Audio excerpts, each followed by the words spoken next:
Hello everyone, कैसे हो आप सभी। बहुत अच्छी वाली धूप निकली हुई है, तेज़ वाली। मैं जा रही हूँ विहान को स्कूल से लाने। गर्मी में पैदल पैदल बहुत बुरी हालत हो गई सच में, लेकिन क्या करें, जाना तो पड़ेगा ना विहान को स्कूल से लाने। किलो तो टमाटर दे दीजिए, साफ साफ सा। एक बार के लिए तो 100 रुपये किलो तक टमाटर का रेट चला गया था, तब मैं लेकर ही नहीं आई टमाटर। मैंने कहा छोड़ो, बिना टमाटर के काम चला लेंगे। बट अब तो थोड़ा सा रेट डाउन हुआ है। अभी सब्जी मंडी में 50 रुपये किलो मिल जाएगा टमाटर, क्योंकि मैंने ख़रीदा है ये भैया से, जो ये रेहड़ी पे मिलता है 60 रुपये का। आधा किलो अरबी कर दीजिए इसमें से।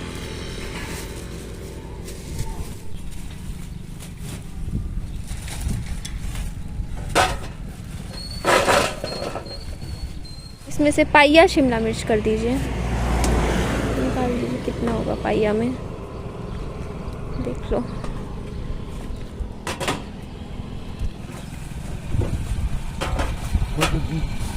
चार केले कर दीजिए, निकाल दीजिए। 4 ही निकालना, ख़राब हो जाते हैं, खाते नहीं कोई भी घर में।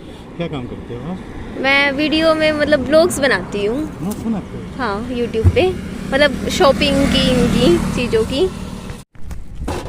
एक फूल गोभी का कर दीजिएगा, देखा ना, ठीक है। हाँ ठीक है, एक ये कर देना। एक पपीता भी निकाल दीजिए। निकाल लूँ इसमें से, देखते हैं। मुझे पास 2 रखे हुए हैं, यही ले लेते हैं, आज ही खाना है।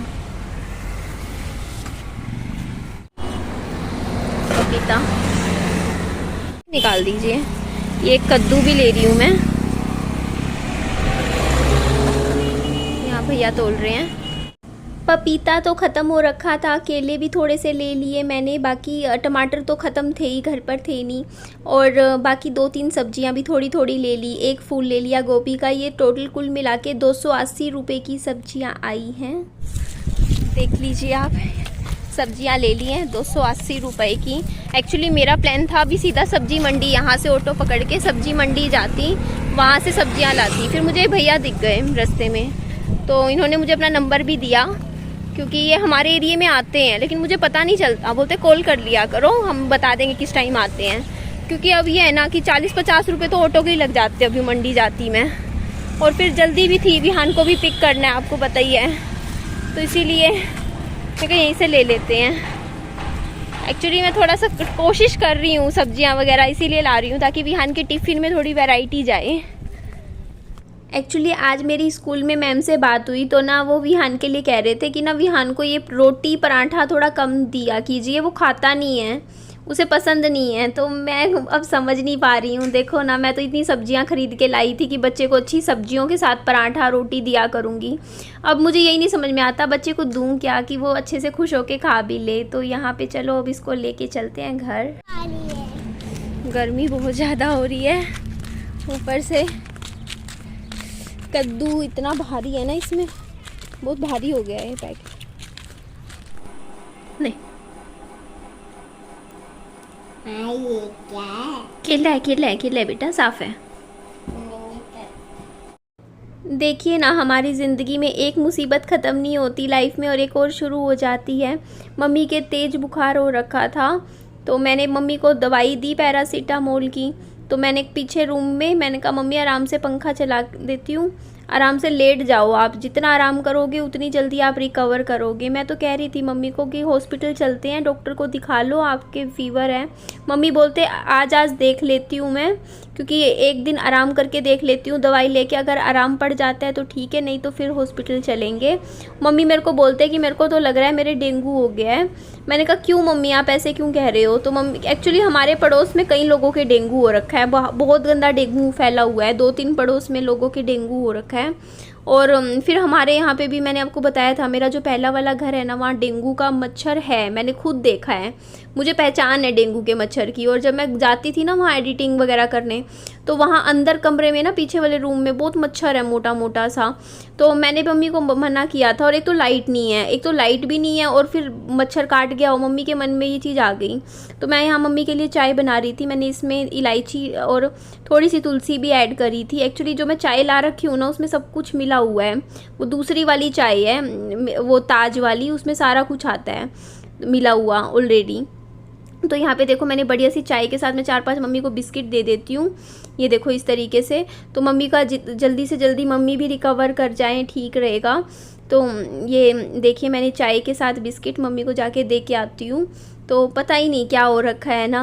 अभी कल परसों तो फिर भी ठीक थे जब आए थे सफ़र करके, उसके बाद इनको तबीयत इनकी ख़राब हुई है कल रात को, देख लो अब आप। तो अभी आराम करेंगे। हमारे जो पीछे वाला जो कमरा है ना, उसका पंखा इतना तेज़ है ना, इतना तेज़, इतनी ठंडी हवा देता है हमारे रूम का, इस कमरे का, कि मैं तो इसी कमरे में सो जाती हूँ आजकल। एसी भी नहीं चलाती हूँ, मतलब थोड़ी देर कभी चला लिया। इस कमरे में इतनी कूलिंग है ना, बढ़िया वाली। तो या देखो, मम्मी अपना चाय पी रहे हैं। आज मैं सुबह 7 बजे उठी थी और दोपहर के 2 बज गए हैं। मैं 5 मिनट का भी आराम नहीं, काम ही काम चल रहा है। कभी स्कूल विहान को भेजना, उसके बाद लेके आना, उसी में इतना टाइम चला गया। और ये देखो आप, यहाँ की आज मम्मी ने खिड़की खोल दी, बोलते थोड़ी सी धूप लगेगी घर में। और यहाँ तो आज शायद मम्मी ने, देखो ना, आए थे, मैं आपको ये दिखा रही थी, ये पूरा साफ है एरिया। मतलब वैसे तो देखो सामान तो पड़ा है, वैसे यहाँ पे मच्छर नहीं है, इस साइड नहीं है, पीछे की तरफ है मच्छर। तो अभी देखो, अभी मम्मी आराम करें, रेस्ट करेंगे। एक बोलते, मैं तो कह रही थी मम्मी को कि आज ही चल पड़ो, क्यों आप लेट कर रहे हो, डॉक्टर के दिखा लेते हैं। तो वही है ना दिक्कत, यहाँ पे पता है क्या हो जाती है। देखो, मैं एज अ सिंगल मदर, एक तो वो होता है, देखो अगर मेरे पास कार हो तो क्या है ना, मम्मी भी मान जाए, कहे चल ले जा मुझे डॉक्टर के, क्यों, क्योंकि उनको भी मुश्किल नहीं होएगी। कार में आराम से बैठ के मैं हॉस्पिटल ले गई, वापस ले आई घर, है ना। अब यहाँ पे क्या है ना, देखो और मेरे को स्कूटी तक भी नहीं चलाना आता, और स्कूटी पे तो वैसे ही मेरी मम्मी का ऐसा है, बैठ नहीं पाते, उनके पाँव में चोट लग रखी है, तो वो स्कूटी में बहुत दुखी होके बैठते हैं, उनके दर्द होता है पाँव में, तो वो उनको चाहिए थोड़ा सा आराम से। अब वही बात है ना, वो जाने आने में दुखी होने वाली बात हो जाती है। तो मम्मी को ये लग रहा है कि चलो मैं 1-2 दिन बुखार की दवाई ले लेती हूँ, उसी से ही मुझे आराम पड़ जाएगा। बाकी मैंने बोला मम्मी को, ऐसे मन में मत डालो कि डेंगू है, कुछ है, क्या पता नॉर्मल बुखार भी हो सकता है, क्योंकि देखो फैला तो हुआ है कॉलोनी में, है ना। यहाँ क्योंकि हम जिस एरिया में रहते हैं ना, यहाँ पे बहुत घास है, हरियाली वाला एरिया है। जैसे खेत होते हैं ना पीछे की साइड, तो जो मेरा घर है ना, उसके पीछे तो पूरी घास ही घास, हरियाली, इतनी झाड़ी है। तो आप सोच ही सकते हो, ऊपर से डेंगू का मच्छर ना पानी में पनपता है। तो मैंने कल ही मेरी मम्मी से बात हो रही थी, मैंने कहा मम्मी कल पानी इकट्ठा भर रही थी ना मम्मी बाहर मेरे घर के, मैंने कहा मम्मी पानी यहाँ मत भरना बाहर, क्योंकि मच्छर पैदा हो जाएगा, साफ पानी में पैदा होता है डेंगू का मच्छर हमेशा। तो मैं पानी कभी इकट्ठा नहीं करती, इवन मैं बाथरूम में भी पानी नहीं भरती हूँ कभी भी, क्योंकि मुझे डर लगता है। क्योंकि लास्ट टाइम अभी देखा ही है, अभी कुछ महीनों पहले की बात है, मेरे बच्चे को डेंगू हुआ है, तो मेरे तो मन में पहले ही डर बैठा हुआ है इस डेंगू का, तो क्योंकि डेंगू का मच्छर है हमारे लोकेलिटी में। तो यही बात है। तो मैं मम्मी को कह रही थी कि चलो आज आप, मम्मी बोलते कि मैं रेस्ट करके देख लेती हूँ, दवाई लेके कल चल पड़ेंगे। तो अच्छी बात यह है कि कल विहान की स्कूल की छुट्टी है, तो एक तो वो भी होता है ना कि मम्मी के साथ हॉस्पिटल जाऊं तो एक दिमाग 2 जगह रहता है कि अब बच्चे को वहां से पिक करना है, भाग दौड़ तो रहती है कि कोई ना कोई तो चाहिए ना घर पे भी। अगर कैब भी आ रही है बच्चे को छोड़ने के लिए, तो घर पे कोई ना मिले, ताला लगा हो, तो क्या करें, है ना।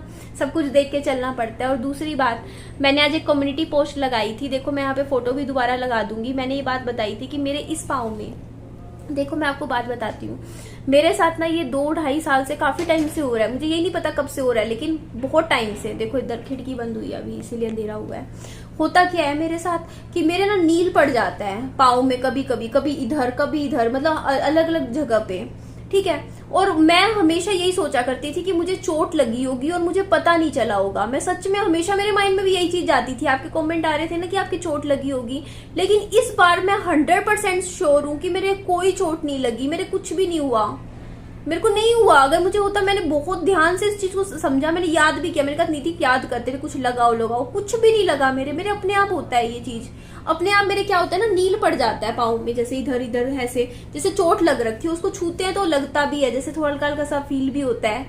तो ये क्यों होता है, मैंने क्वेश्चन था आपसे पूछ रही थी। किसी ने कहा काजल लगा रखा है, तो काजल तो नहीं लगा रखा। अब देखो, आपको प्रूव करने के लिए मैं पैर उठा के तो दिखाने से रही है ना यहाँ पे कि ये देखो आप। अब क्योंकि ये मेरी पैंट भी बहुत टाइट है आगे से, यहाँ इस एरिया में है, वैसे भी इधर।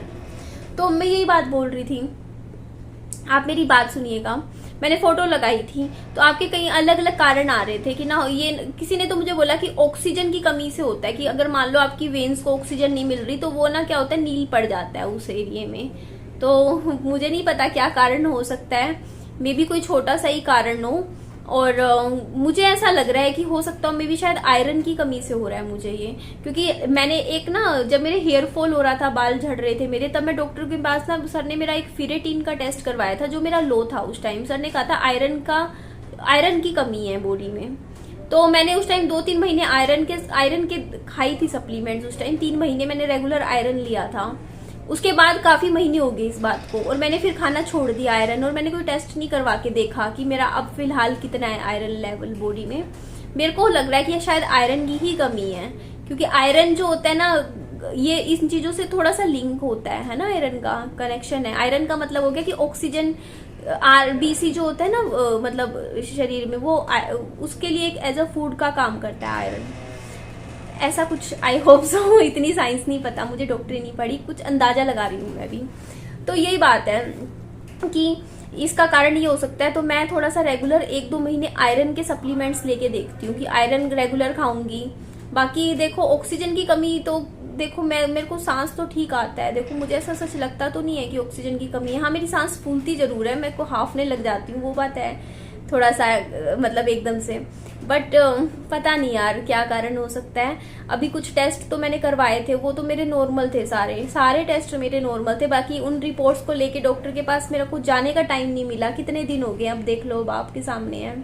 मेरे ख्याल से उस बात को भी 20 दिन हो चुके हैं आराम से, नहीं मिल रहा टाइम, क्या करें। देखते हैं, जब भी चक्कर लगेगा मेरा हॉस्पिटल का, तब डॉक्टर को दिखा के अपनी रिपोर्ट्स दिखाऊंगी कि क्या है क्या नहीं है, वही देखेंगे, है ना। मैंने तो अंदाजन रिपोर्ट्स देखी हैं कि वैसे मुझे देखने में ठीक लगी थी।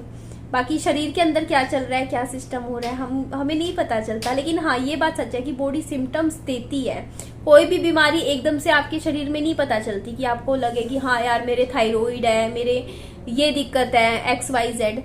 वो हमेशा आपको 1-2 साल पहले जब आपको पता चलता है ना, एक डायग्नोसिस मिलता है आपको, जब आप उस डायग्नोसिस को पेपर में देखते हो ना, तो आपको याद आता है कि नहीं, मेरे को तो दिक्कत पीछे हो रही थी, 2 साल 3 साल 4 साल से कुछ तो गड़बड़ थी बॉडी में। वो होता है कि हम नजरअंदाज कर देते हैं उन चीजों को। मुझे खुद होती है दिक्कत। मेरे को क्या होता है ना, जैसे मेरी उंगलियां दर्द कर रही होती हैं हाथों की, ऐसे ऐसे मेरा मन करता है मेरे कोई हाथ दबा दे। मेरे यहाँ हैंड में दर्द है, मेरे पाँव में दर्द है, और मेरे यहाँ दर्द होता है। देखो इधर जो मेरी ये कंधा है ना, कंधे में दर्द मेरे दिन में नहीं होता बिल्कुल भी, मेरे रात को होता है। रात के टाइम 2-3 बजे जब मैं सो रही होती हूँ, सुबह के टाइम होता है मेरे कंधे में दर्द। और हाथ पैरों का दर्द मेरे रात को होता है, मेरे दिन में कम होता है, थोड़ा बहुत होता है मेरे, बट कभी कभी ज्यादा होता है, कभी कभी कम होता है। तो पता नहीं क्या कारण हो सकता है इसका, बट मुझे लगता है कोई बहुत मेजर कारण मुझे लगता है कि नहीं मिलेगा। ये कुछ ना कुछ डेफिशिएंसी है बॉडी में, कोई ना कोई, जैसे न्यूट्रिशन की डेफिशिएंसी, कुछ खाने पीने में कोई कमी है, सप्लीमेंट्स की कमी है बॉडी में, है ना, जो हमें लेने चाहिए, थोड़े से इनटेक करने चाहिए। तो उनकी कमी की वजह से कुछ ना कुछ हो रहा होगा, मुझे ऐसा लगता है। और अगर मैं सप्लीमेंट्स लूंगी अच्छे से तो ये कमी पूरी हो जाएगी। तो इसीलिए मैं अब आयरन रेगुलर लूंगी। और अभी फिलहाल आप पूछ रहे थे कि आप और कुछ ले रहे हो, तो विटामिन K2 और विटामिन D वाला जो सप्लीमेंट होता है वो मैं ले रही हूँ फिलहाल। कैल्शियम के लिए मैं रोज दूध पी रही हूँ फिलहाल, लेकिन कैल्शियम का भी थोड़ा बहुत रखा है। विटामिन C का भी मैंने मंगवा रखा है। बाकी मैं जूस पी रही हूँ विटामिन C, उसमें बहुत भर के होता है। और जो भी सप्लीमेंट्स है, प्रोटीन सबसे मेन इंपॉर्टेंट है। प्रोटीन में प्रोटीन पाउडर मैंने लिया था पीछे, आपको याद होगा, मैंने मंगवाया था वुमेन्स वाला। अभी पिछले 2 महीने से मैं कोई प्रोटीन पाउडर नहीं ले रही हूँ, क्योंकि बस पैसों के चलते लगा लो, मैं थोड़े पैसे बचा रही थी। मैं इलायची लेकर आई थी कि मैं दूध में इलायची मिला के पीऊंगी दूध। तो अभी फिलहाल कोई प्रोटीन पाउडर मैं ले नहीं रही हूँ। और देखती हूँ 1-2 महीने में फिर से शुरू कर दूंगी, 2-3 महीने रेगुलर कोई प्रोटीन पाउडर अच्छा सा मंगवा के लूँगी, तो प्रोटीन की कमी भी बॉडी में ठीक हो जाएगी। क्योंकि देखो यार, शरीर चलता रहेगा तभी तो हम लोग काम करेंगे ना। अगर हम अपना शरीर खो देंगे ना, हेल्थ खो देंगे, तो मेरे में जान नहीं बचेगी वीडियोस डालने की, काम करने की। मुझे अकेले अपने आप को, मेरे को कम से कम भी ना, कम से कम 15 साल की एज अभी चाहिए। मुझे 15 साल और जीना पड़ेगा अपने बच्चे के लिए, क्योंकि वो सिर्फ 3 साल का है। कम एटलीस्ट उसको 18 साल का तो करके जाऊं ना मैं इस दुनिया से। तो 15 साल अगर मुझे जिंदा रहना है तो मुझे अपने ऊपर भी थोड़ा सा ध्यान देना जरूरी है। तो ठीक है जी, चलिए इस वीडियो का मैं एंड कर देती हूँ। मेरी वीडियो अच्छी लगे लाइक कीजिएगा, चैनल को सब्सक्राइब भी कर दीजिएगा। Bye bye, take care, loads of love.